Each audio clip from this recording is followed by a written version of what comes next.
The Cavern Crusher is a scavenging mystery-class dragon. It's known for pushing dragons out of their homes and taking over. Why would it do that? I'm not entirely sure.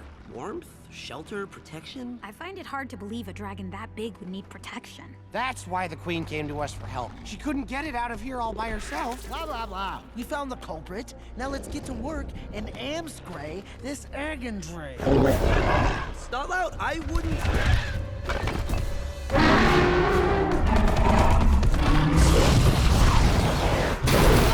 Come on, Hook Thing! Watch out!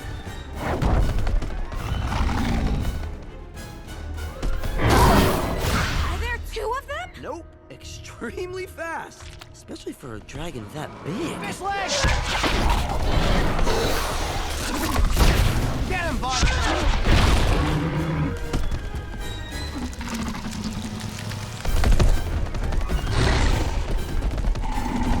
Look out!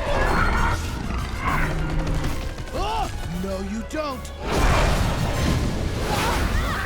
Oh, what is that stuff? Now that, my friend, is a flaming trail of awesome.